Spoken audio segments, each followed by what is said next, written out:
Assalamualaikum warahmatullahi wabarakatuh. Halo anak-anak, apa kabar? Pada kesempatan kali ini Bapak harapkan kalian dalam keadaan sehat walafiat. Pada kesempatan kali ini Bapak akan menyampaikan materi kelas 5 tema 1 sub tema 3 pembelajaran 1 KD 3.1, yaitu tentang menentukan ide pokok dalam teks lisan dan tulis. Sebelum Bapak menyampaikan materi, Bapak akan menyampaikan terlebih dahulu tujuan pembelajaran yang akan kita capai pada kesempatan kali ini. Adapun tujuan pembelajaran yang akan kita capai, diantaranya dengan kegiatan membaca, siswa dapat menentukan ide pokok setiap paragraf dalam bacaan dengan percaya diri. Kemudian yang kedua, dengan menulis, siswa dapat mengembangkan ide pokok menjadi sebuah paragraf dengan penuh tanggung jawab. Marilah kita masuk ke dalam materi tentang ide pokok. Sebelum kita mencari atau bagaimana langkah-langkah menentukan atau mencari letak ide pokok itu, kita terlebih dahulu mempelajari tentang pengertian ide pokok itu sendiri. Apa ide pokok?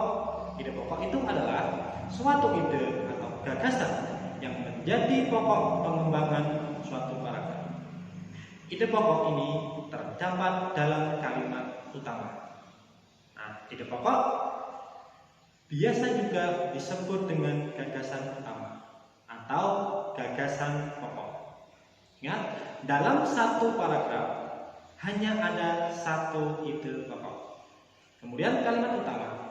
Kalimat utama adalah kalimat yang di dalamnya terdapat satu ide pokok. Kalimat utama ini dijelaskan oleh kalimat-kalimat pengembang yang lainnya. Kalimat pengembang biasanya disebut dengan kalimat penjelas. Nama lain dari kalimat utama adalah kalimat topik.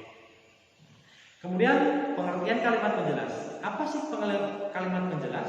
Kalimat penjelas adalah kalimat yang menjelaskan suatu kalimat utama.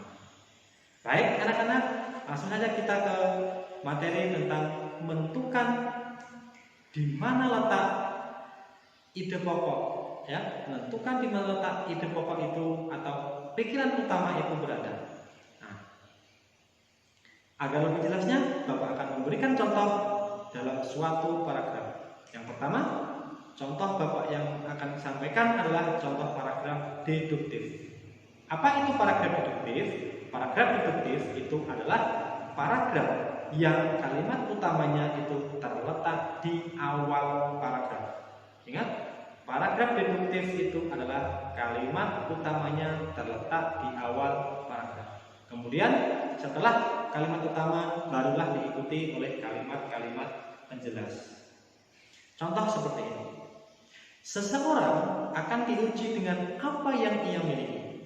Ketika ia memiliki ilmu, maka dia akan diuji ilmu tersebut sejauh mana ilmu itu bermanfaat. Ketika seseorang mempunyai harta, maka dia akan diuji sejauh mana ia mampu mendistribusikan hartanya kepada orang lain. Baik, kira-kira di mana letak kalimat utamanya? Baik, kalimat utamanya adalah seseorang diuji dengan apa yang ia miliki. Kemudian di dalam kalimat utama terdapat sebuah ide pokok. Apa ide pokoknya? Ide pokoknya adalah ujian untuk seseorang, atau bisa juga ujian untuk seorang manusia. Inilah cara menentukan ide pokok. Bapak akan menjelaskan lagi di paragraf yang lain.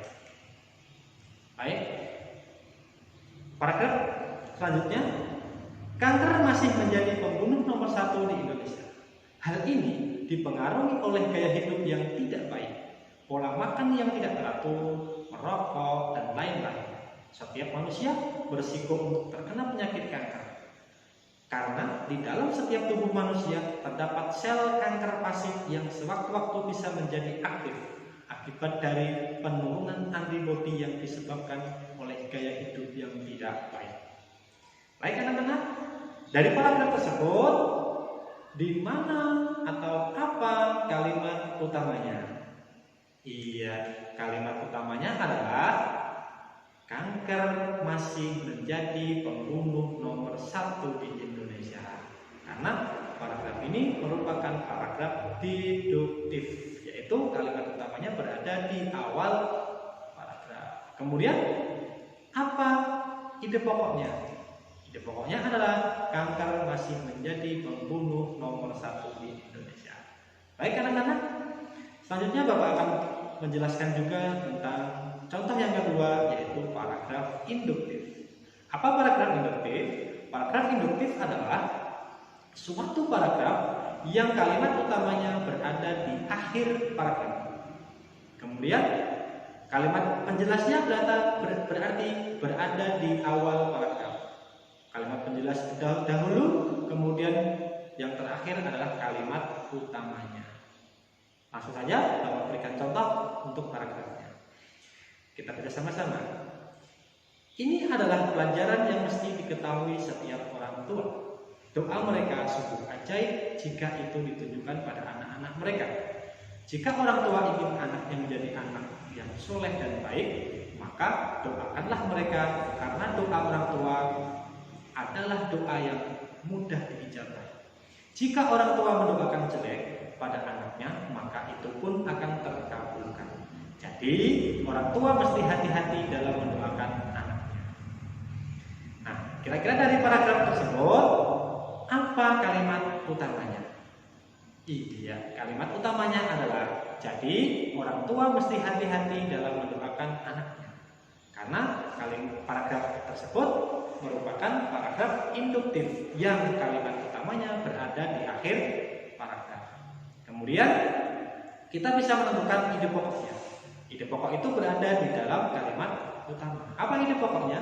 Ide pokoknya adalah hati-hati dalam mendoakan anak. Oke. Selanjutnya Bapak akan menjelaskan juga di dalam paragraf yang lain. Kita baca sama-sama lagi. Pada waktu anak didik memasuki pendidikan formal, pendidikan bahasa Indonesia secara metodologis dan sistematis bukanlah merupakan halangan baginya untuk memperluas dan memantapkan bahasa daerah. Setelah anak didik meninggalkan kelas, ia kembali mempergunakan bahasa daerah dengan teman-temannya maupun orang tuanya. Ia merasa lebih intim dengan bahasa daerah. Jam sekolah hanya berlangsung selama beberapa jam, baik waktu istirahat ataupun di antara jam-jam pelajaran. Unsur-unsur bahasa daerah tetap digunakan.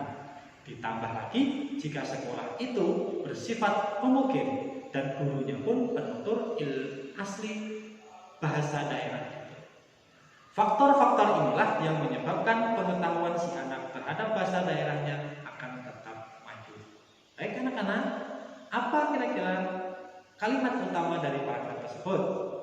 Iya, kalimat utamanya adalah faktor-faktor inilah yang menyebabkan pengetahuan si anak terhadap bahasa daerahnya akan tetap maju. Kemudian ide pokoknya apa? Ide pokoknya adalah faktor yang menyebabkan pengetahuan anak terhadap bahasa daerahnya.